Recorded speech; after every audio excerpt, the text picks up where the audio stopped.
What's up, friends? It's Wendy, and I'm taking over the YouTube channel today to tell you about my new Fox 36 fork.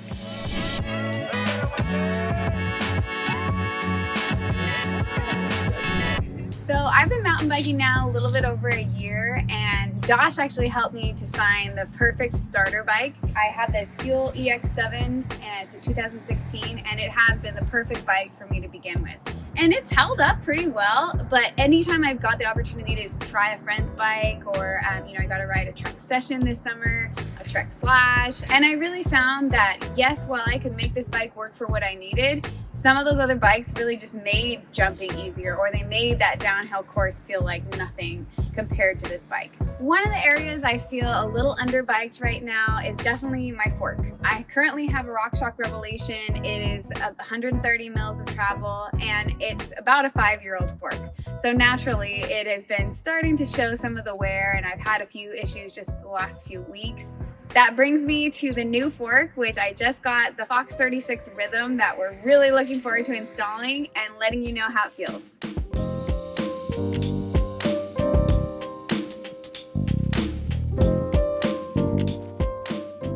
Didn't know this was really possible, but just broke this just with sheer force right away.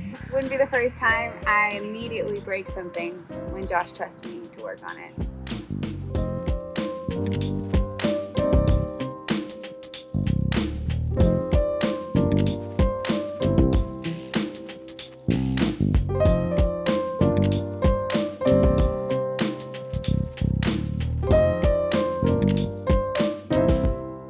It's been about a month since we installed the fork, and the very first test I put this fork to was a pretty steep and techy climb. I was blown away by the difference that the Fox 36 Rhythm made compared to my Revelation, the RockShox Revelation fork that I had previously.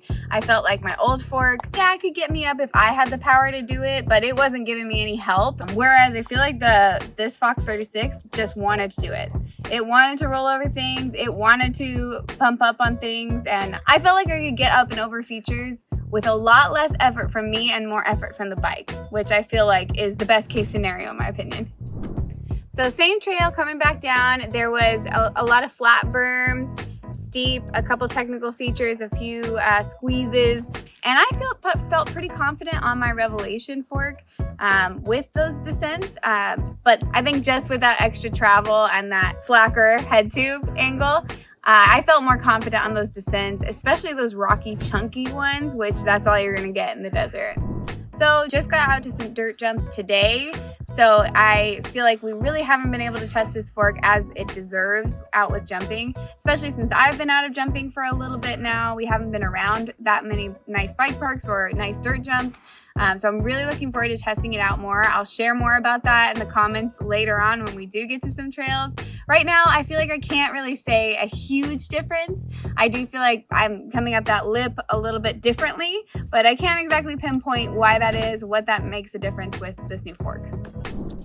I'm sure all you bike nerds like my husband are curious about some of the technical specs of the bike, so we will go into that right now.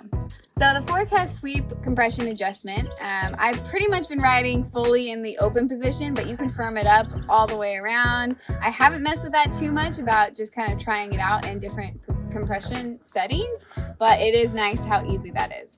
So the fork has about 24 clicks of rebound, and I've been riding it about 10 and haven't really messed with that much yet. Again, something I could mess with in the future, but that's where we stand with rebound and clicking. Next thing is PSI in the fork. I've been riding about 90 PSI. I have 2 volume spacers as well in there. Again, haven't messed with it too much and changed it, but it's been feeling really good. I haven't bottomed the fork out yet. Just got up to that 3/4, maybe a little bit more on some, the big chunky descents. So really this fork was a great value. We were able to find it brand new, just taken off of another bike on Pink Bike Classified. So shout out to Pink Bike Classified. That's where we get almost all of our bike parts. It was $300. I feel like if you want to get your bike in a little bit better condition, if you're feeling like you have some limitations with your travel, and maybe you don't even realize that's what it is, that's what it was for me, I think. this is a great value to add to your bike. Also, if you check out our video about how to save maybe up to $750 on a mountain bike, that'll be linked here, and that's a great way to kind of check out what specs could you change to make the bike that you have right now run that much smoother.